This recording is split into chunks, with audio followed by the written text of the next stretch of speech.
मैं जवाद अहमद हूँ और हम अपनी नेक्स्ट अकाउंटिंग क्लास में मौजूद हैं। इस क्लास में हम डिस्कस करेंगे व्हाट इज डेप्रिसिएशन।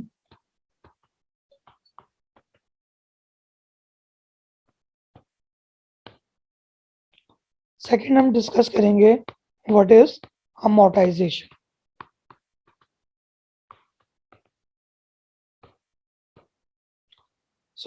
क्लास शुरू करने से पहले काइंडली चैनल को सब्सक्राइब कर लें ताकि नेक्स्ट वीडियोस आपको टाइम पर मिलती रहें। चलिए अपनी क्लास का स्टार्ट करते हैं। डेप्रिसिएशन से। डेप्रिसिएशन का वर्ड जो है वो निकला है डेप्रीशिएट से। डेप्रिशिएट का मतलब होता है रिडक्शन और decrease in value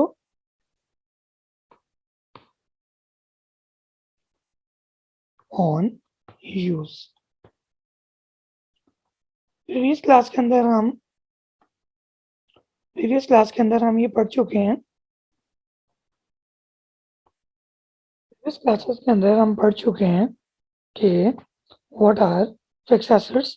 fix assets क्या होते हैं।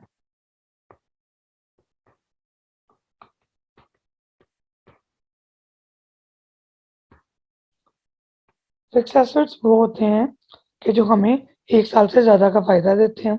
तो अकाउंटेंट ने आपस में सर जोड़ के बैठे। उन्होंने कहा हमने एक एसेट खरीदा था 2001 के अंदर रुपीज 1 लाख रुपए का। एक हैवी एक्सपेंस था हमारे बिजनेस के लिए। फिर 2020 में जाकर वो एसेट बिल्कुल नकारा हो गया, चल चल के 20 साल, और अब इस काबिल ही रहा कि उसे इस्तेमाल किया जा सके। तो फिर पूरा 1 लाख रुपए जो है वो लॉस के अंदर शो करवा दो।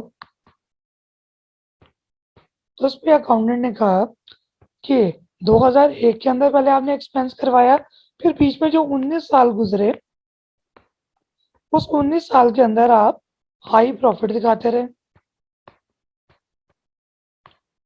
और 2020 में जाकर आपने एकदम इतना बड़ा लॉस शो करवा दिया। तो बेहतर ये है कि अपने शेयर होल्डर्स को इतना बड़ा नुकसान 1 साल में दिखाने के बजाय इस लॉस को डिस्ट्रीब्यूट कर दो over life of asset. Asset जितने साल इस्तेमाल हुआ, टोटल 20 साल इस्तेमाल हुआ, तो उन 20 सालों के ऊपर उसके ये जो 1 लाख रुपए का नुकसान हमें 20 सालों के बाद होना है, उनको थोड़ा थोड़ा करके डिस्ट्रीब्यूट कर दो ताकि हर साल के प्रॉफिट में से एक रीजनेबल अमाउंट कटती रहे और स्टेक होल्डर या शेयर होल्डर को एकदम से कोई धचका ना पहुंचे। तो इसलिए डेप्रिसिएशन के नाम से उन्होंने एक एक्सपेंस आइटम बनाया। तो डेप्रिसिएशन क्या है? डेप्रिसिएशन की डेफिनेशन पहले लिख लेते हैं। It is a reduction in the value of fixed assets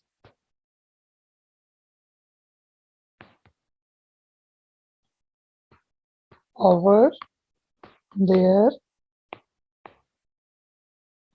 useful estimated life on use और कंजम्पशन।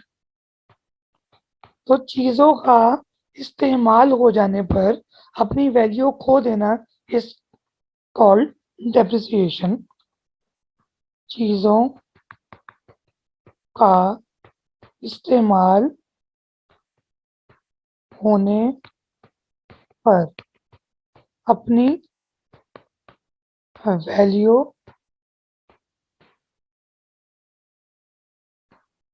खो देना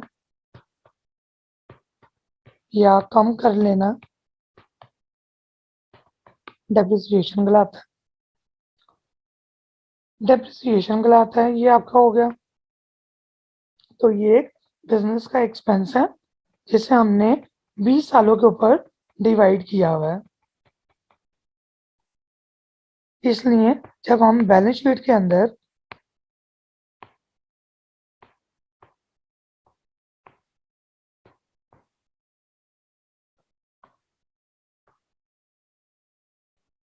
क्योंकि ये एक बिजनेस का एक्सपेंस है, इसलिए इस एक्सपेंस को हम हर साल 2001, 2002 से लेकर 2020 तक अपने प्रॉफिट एंड लॉस के अंदर एक खास परसेंटेज के ऊपर एक्सपेंस के तौर पर शो करवाते रहेंगे और साथ के साथ जो बैलेंस शीट बना रहे होंगे उसके अंदर फिक्स एसेट लिखते हैं हम और उसमें से लेस कर देंगे डेप्रिसिएशन की अमाउंट को, ताकि जब आखिरी साल तक पहुंचेंगे हम 2020 में पहुंचेंगे तब तक जो ये वैल्यू है, बकाया वैल्यू, ये रहेगी होगी, मिसाल है 100 रुपये, और उस साल डेप्रिसिएशन भी कितनी चार्ज होगी, 100 रुपये। तो टोटल एसेट क्या हो जाएगा, 0 हो जाएगा साल। तो ये कहलाता है डेप्रिसिएशन। चीज़ों का इस्तेमाल होने पर अपनी वैल्यू या अपनी कदर कीमत खो देना, ये दिस इज कॉल्ड डेप्रिसिएशन। अब डेप्रिसिएशन के मुख्तलिफ मेथड्स हैं कैलकुलेशन के। सबसे पहला मेथड है स्ट्रेट लाइन मेथड।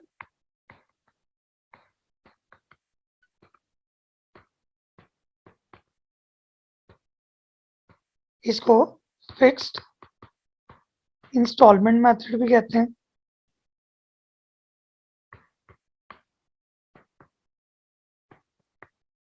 दूसरा मेथड है WDV यानी return down value method.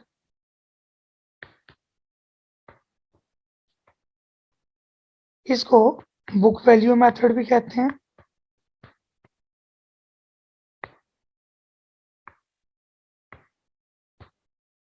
Next नाम जो इसका इस्तेमाल होता है वो होता है डिमेंशनिंग वैल्यू मेथड।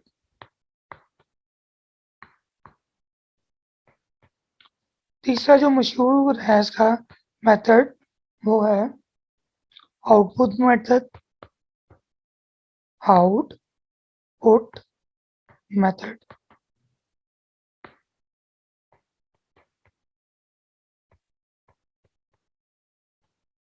चौथा मेथड है सम of year method.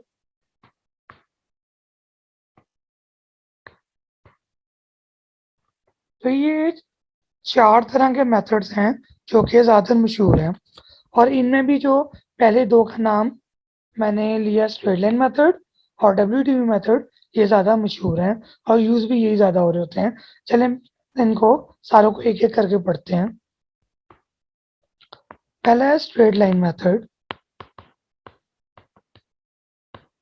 Straight line method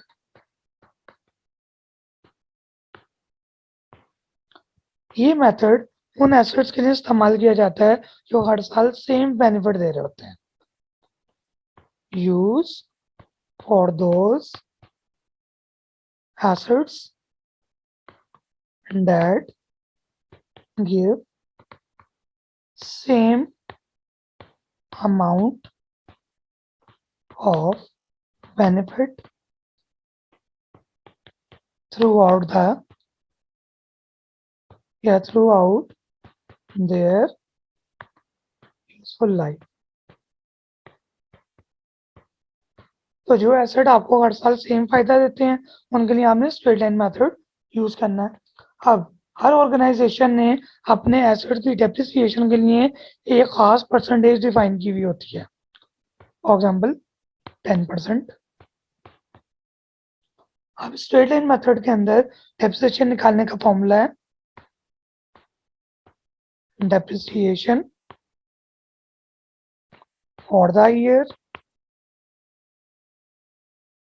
is equal to cost minus residual value divided by useful life।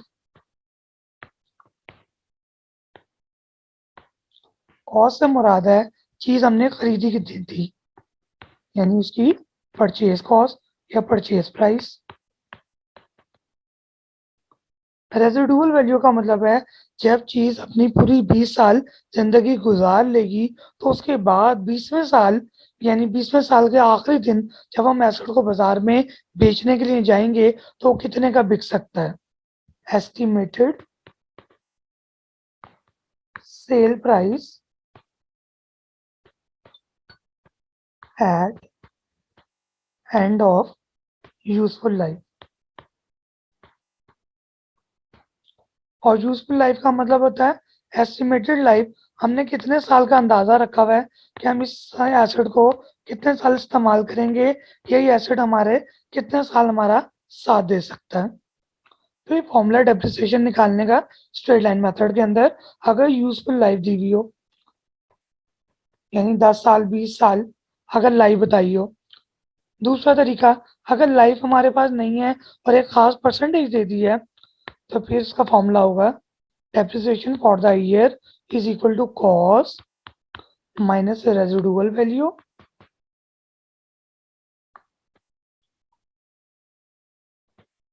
multiply by rate of depreciation।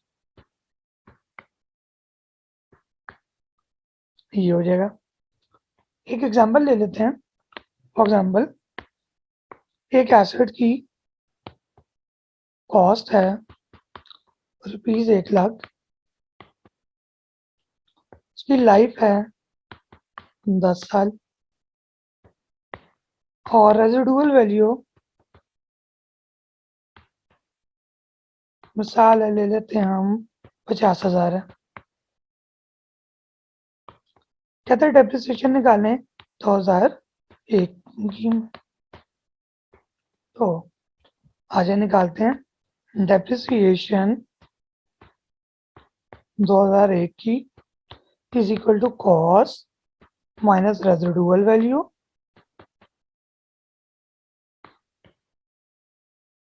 divided by useful life।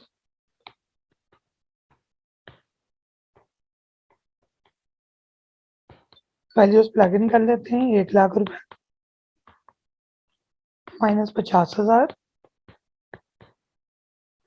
Divided by 10 साल।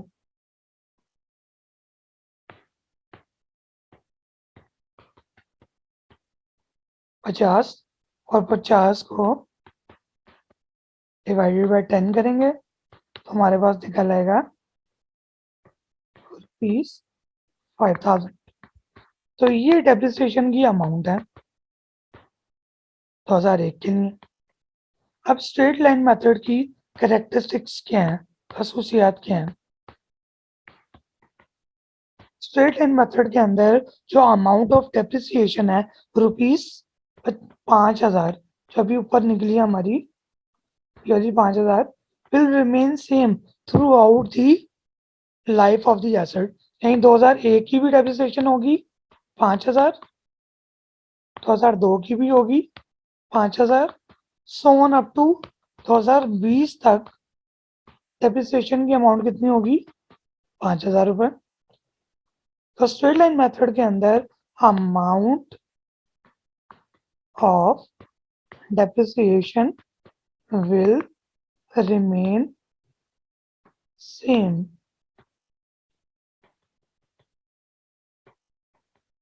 throughout asset life। Asset की पूरी life के दौरान amount of depreciation same रहती है, इसकी first characteristic थी। Second character को देखते हैं हम। स्ट्रेट लाइन मेथड के अंदर हमेशा जो परसेंटेज है या रेट जिसे कह लें, वो हमेशा उसको मल्टीप्लाई हम करते हैं कॉस पे लगाते हैं। ये चीज जितने की आई थी उसको मल्टीप्लाई किया जाता है रेट के साथ। ये था हमारा straight line method. Second method है हमारा WDV।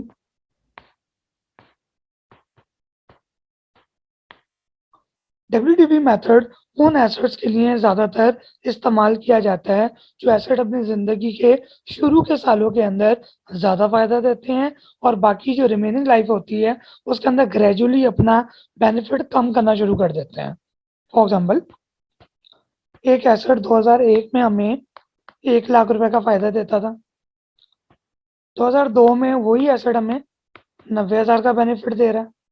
2003 में वही एसेट हमें 80,000 का फायदा देता है। यानी ग्रेजुअली ये डाउन होता रहता है और एट दी एंड मिसाल के तौर पर 2020 में जाकर ये 0 पे पहुंच जाता है।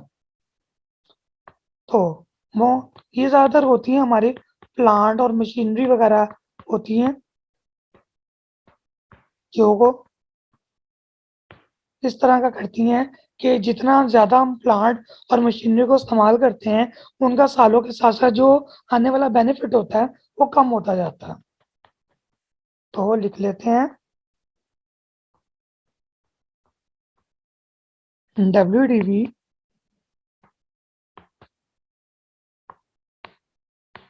WDV method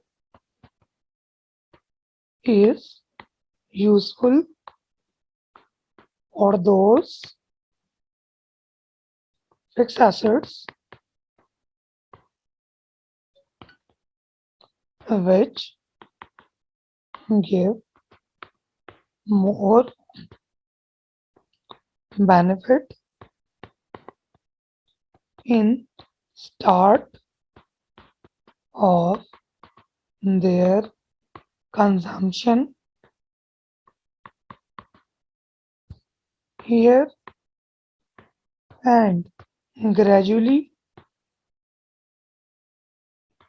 this benefit decreases our asset useful life। ये तो हमने पढ़ लिया कि किन के लिए सूटेबल है। अब इसमें होता क्या है, WDV मेथड के अंदर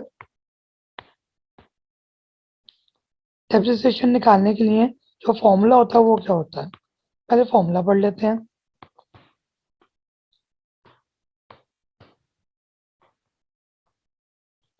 स्ट्रेट लाइन मेथड के अंदर जो एक दफा पहले साल फॉर्मूला हमने लगाया होता है ना, ये वाला वही फॉर्मूला तमाम सालों में लगता है।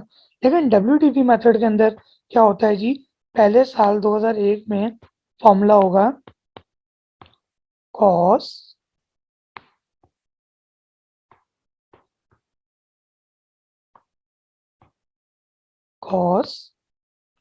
Multiply by rate. 2002 के अंदर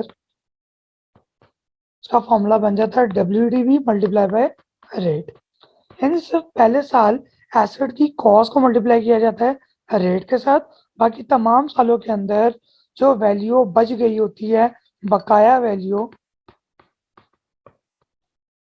उससे रेट को मल्टीप्लाई किया जाता है। अब WDV निकालते कैसे हैं देख लेते हैं आज।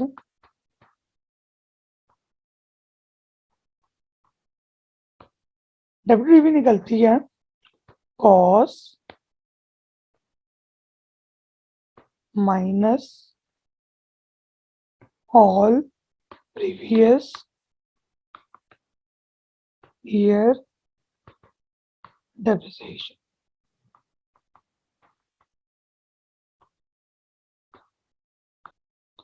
तो हम पढ़ रहे हैं WDV किस तरह निकलती है जी,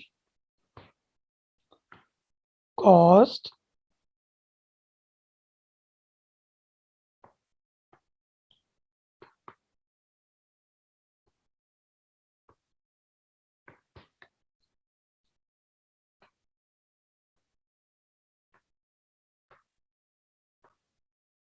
तो कैसे निकलेगी हमारी ये WDV cos minus all previous year depreciations, यानी एसेट की कॉस्ट में से आप पिछले तमाम सालों की डेप्रिसिएशन माइनस कर दोगे। फॉर एग्जाम्पल 2002 के अंदर WDV कैसे निकलेगी? एसेट की कॉस्ट मिसाल 1 लाख थी और डेप्रिसिएशन की अमाउंट 2001 में निकली मिसाल है 5,000 निकली, तो बाकी ना रह गया 95,000।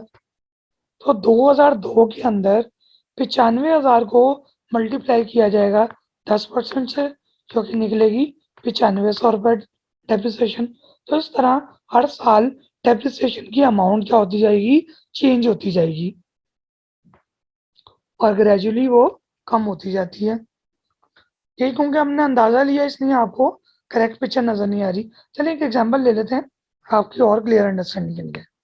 मिसाल है एक एसेट की कॉस्ट है 1 लाख रुपए, डेप्रिसिएशन का जो रेट है वो है 10% at the rate of WDV। चलें 2001 में डेप्रिसिएशन निकालेंगे, cost multiply by rate, 1 lakh multiply by 10%, तो 10,000 रुपये आ गई। 2002 में कैसे निकलेगी?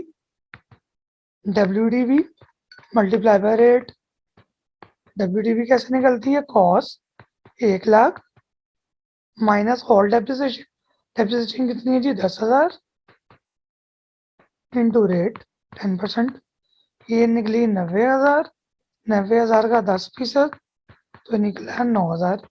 तो आप देख सकते हैं पिछले साल डेप्रिसिएशन की अमाउंट 10,000 ज़्यादा थी, इस साल 9,000 रहेगी। तो इस तरह ग्रेजुअली अगले साल आप चलते रहेंगे तो और अमाउंट कम से कम होती जाएगी। तो कैरेक्टरिस्टिक्स पढ़ लेते हैं इस मेथड की क्या खसूसियत है। इस मेथड की खसूसियात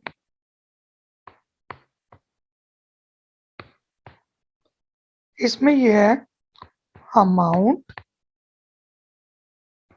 of depreciation will decrease over the year। दूसरी, पहले साल में रेट लगता है कॉस्ट पे, बाकी तमाम नेक्स्ट सालों के अंदर रेट लगता है WDV पर। तो ये हमारा सेकंड मेथड था WDV मेथड। तीसरा मेथड पढ़ते हैं। तीसरा मेथड है आउटपुट मेथड। ये तरीकेकार ज़्यादा इस्तेमाल किया जाता है फैक्ट्रीज के अंदर, यानी ऐसे बिजनेसेस जिनका डायरेक्टली लिंक होता है प्रोडक्शन के साथ। यूज whose या that directly engage in production business। जैसे फैक्ट्रीज वगैरह हमारी आ जाती हैं।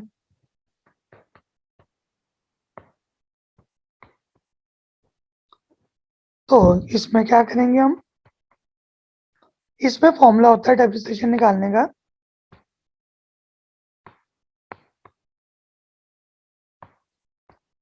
Depreciation is equal to cost minus residual value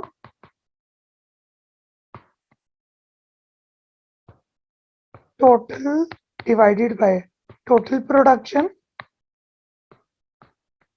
in 20 years. 20 सालों के अंदर टोटल कितनी यूनिट्स बना के हमें ये देगा। यूनिट कह लें, पीसेस कह लें, बॉक्सेस कह लें, multiply by units produce during the year, इस साल कितने यूनिट्स मशीन ने हमें बना कर दी हैं। आज एग्जाम्पल से इस फॉर्मूले को यूज करते हैं। फॉर एग्जाम्पल, एक एसिड 2001 में हमें 10,000 यूनिट बना के दे रहा है, 2002 में 9,000 यूनिट बना के दे रहा है, और 2003 के अंदर हमें 1,000 यूनिट बना के देगा। तो चलें फॉर्मूला लगाते हैं। डेप्रिसिएशन 2001 की कैसे निकलेगी? कॉस्ट मिसाल है 1,00,000 रुपए, रेसिडुअल वैल्यू मिसाल उसने दी नहीं, 0 है। टोटल यूनिट कितने बना सकता है ये? 10,000, 9,000, 1,000, तीनों का नीचे सम कर लेंगे। 10,000 जमा 9,000 जमा 1,000 मल्टीप्लाई बाय इस साल 2001 जिसकी आप डेप्रिसिएशन निकाल रहे हो, उस साल कितने यूनिट बने? 10,000।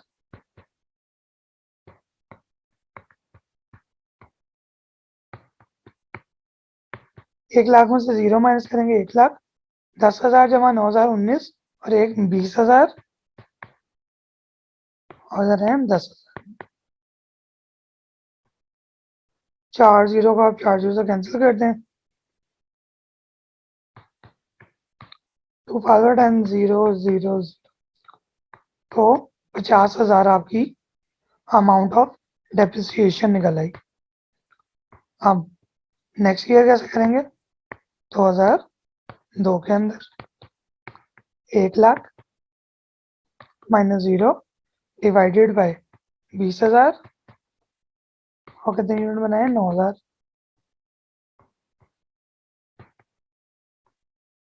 4 0 आप 4 0 से काट दें,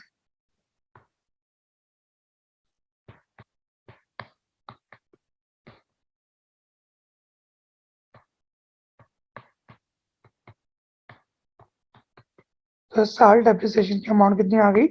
45,000 रुपए। तो इस तरह ग्रेजुअली आप निकालते रहेंगे हर साल डेप्रिसिएशन की अमाउंट आउटपुट मेथड में। तो बस वो मेथड जिसके अंदर डेप्रिसिएशन बेस कर रही होती है नंबर ऑफ यूनिट्स प्रोड्यूस पर। यूनिट प्रोड्यूस कर लें, पीसेस प्रोड्यूस कर लें, और बॉक्सेस कह लें, उन पर बेस कर रही होती है। That will be called output method. चौथा हमारा मेथड है टाइम या सम ऑफ ईयर मेथड। इसके अंदर डेप्रिसिएशन निकाली जाती है सालों के हिसाब से। फॉर एग्जाम्पल, 2001 के अंदर एक एसिड ने इस्तेमाल होना 2001, 2002, 3, 4 और 5 में, यानी 5 साल इस्तेमाल होना। इसकी डेप्रिसिएशन कैसे निकलेगी? डेप्रिसिएशन 2001 में आप निकाल रहे हैं तो होगी cost 1,00,000 minus residual value divided by sum of the year. टोटल कितने साल हैं उनका सम नीचे रखा जाएगा, इनटू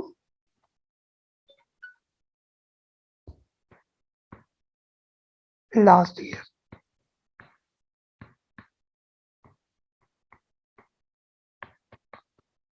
1,00,000 टोटल साल हैं हमारे कितने? 1 2 3 4 5, टोटल 5 साल हैं। तो आप निकाल रहे हो कौन से साल में? 2001 पहले साल के अंदर। तो लास्ट की जगह इधर करें, करंट ईयर कर दें।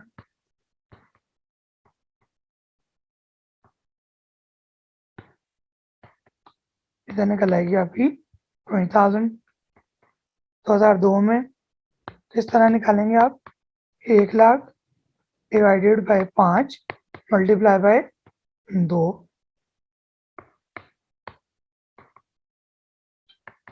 तो ये 40,000 निकल आएगी। इस तरह आप सारे सालों में करेंगे 1 1 2 3, 4, 5 सोन तक। ठीक है, ये हमारे टोटल 4 मेथड से डेप्रिसिएशन के जो हमने इस क्लास के अंदर कवर कर लिए। क्या क्या किया हमने? डेप्रिसिएशन के टॉपिक को मेनली हमने इस क्लास के अंदर कवर किया। अमोर्टाइजेशन को हम नेक्स्ट वीडियो में कवर कर लेंगे। ज़रा क्विक सी समरी बनाते हैं डेप्रिसिएशन की। क्लास में हमने क्या पढ़ा आज? डेप्रिसिएशन की पहले हमने डेफिनेशन पढ़ी। It is reduction in the value of fixed asset over their useful life on consumption. के एसेट को इस्तेमाल होने पर, ये एसेट का इस्तेमाल होने पर अपनी वैल्यू को खो देना, this is called depreciation. Depreciation हम एसेट की तमाम जो लाइफ है उसमें हर साल निकालते रहेंगे। मिसाल, एक एसेट हमें 20 साल फायदा देना है, तो हम 20 सालों में अलग अलग सालों में उसकी डेप्रिसिएशन निकालते रहेंगे, और बैलेंस शीट के अंदर भी और प्रॉफिट एंड लॉस के अंदर भी डेप्रिसिएशन की अमाउंट को एज अ एक्सपेंस के तौर पर हम ले जाते रहेंगे। डेप्रिसिएशन का हमने मेथड पढ़े 4। Straight line method, WDV method, output method और सम ऑफ ईयर मेथड या sum of digit method. Straight line method में हमने पढ़ा कि हर साल डेप्रिसिएशन की अमाउंट सेम रहती है, और स्ट्रेट लाइन मेथड ज़्यादातर सूटेबल है उन ऑर्गेनाइजेशन के लिए या उन एसेट्स के लिए जो हर साल सेम अमाउंट ऑफ बेनिफिट देते हैं। इसमें हमेशा रेट किस पर लग रहा होता है? कॉस्ट पे। और फॉर्मूला क्या होता है जी? Cost minus residual value divided by useful life. और अगर यूजफुल लाइफ नहीं दी हुई तो cost minus residual value multiply by rate of tax. WDV method उन एसेट्स के लिए सूटेबल है जो अपनी लाइफ के स्टार्ट पर बेनिफिट ज़्यादा दे रहे होते हैं, और ओवर द ईयर उनसे आने वाला बेनिफिट क्या हो जाता है जी? कम होता जाता है। डब्ल्यूडीवी में पहले साल रेट लग रहा होता है कॉस्ट पे, और बाकी तमाम सालों में रेट लगेगा उसकी डब्ल्यूडीवी के ऊपर। डब्ल्यूडीवी कैसे निकलती है? Cost minus all previous year depreciation. तीसरा मेथड पड़ा आउटपुट मेथड। ये ऐसा मेथड होता है जिसके अंदर आप बेस बना रहे होते हैं नंबर ऑफ यूनिट्स प्रोड्यूस को या नंबर ऑफ पीसेस प्रोड्यूस को। मामला होता है cost minus residual value divided by total production unit that the asset will produce over its entire life. सारी बात है, ये एक एस्टिमेशन की बेस पर होता है। Multiply by units produce in the current year. इस साल जितने बनाए उससे आप मल्टीप्लाई कर दोगे। लास्ट इज फोर्थ मेथड अपने पढ़ा, वो सम ऑफ डिजिट मेथड या सम ऑफ ईयर मेथड है। इसके अंदर हम क्या करते हैं जी? एक एसिड है जितने साल इस्तेमाल होना होता है उन टोटल नंबर ऑफ ईयर्स को नीचे रखा जाता है। 5, 4, 3, 2, 1। तो ये कितनी निकली अमाउंट? कैलकुलेशन को थोड़ा सा रिवाइज कर लें। 1 लाख,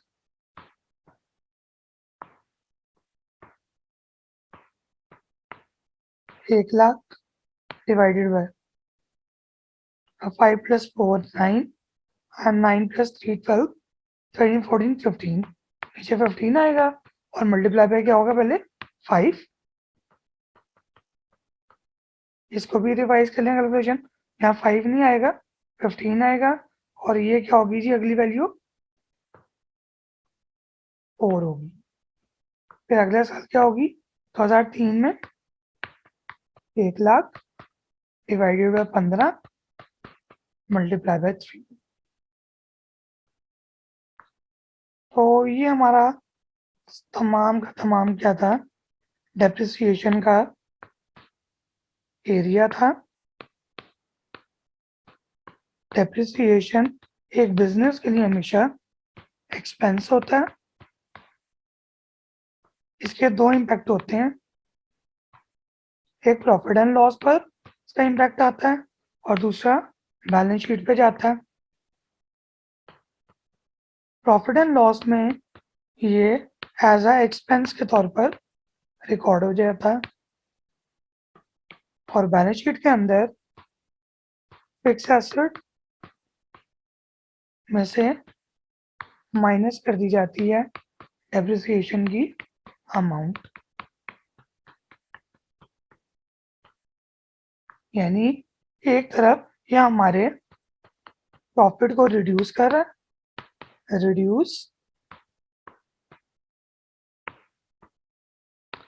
रिड्यूस प्रॉफिट, एक तरफ ये हमारे बिजनेस के प्रॉफिट को कम कर रहा है, दूसरी तरफ ये हमारे फिक्स एसेट की जो वैल्यू है उसको कम कर रहा है, फिक्स एसेट वैल्यू रिडक्शन। तो दो जगह ही हमें एज अ एक्सपेंस, एक नुकसान के तौर पर हम रिकॉर्ड कर रहे होते हैं। बाकी इसकी एंट्रीज क्या होती हैं वो हम पहले मैं आपकी बेस बनाऊंगा डबल एंट्री की, फिर हम एंट्रीज के ऊपर जाएंगे इसके बैक एंड पर क्या एंट्रीज हो रही होती हैं। Hope the concept has been explained well. So let's meet in the next class. Thank you.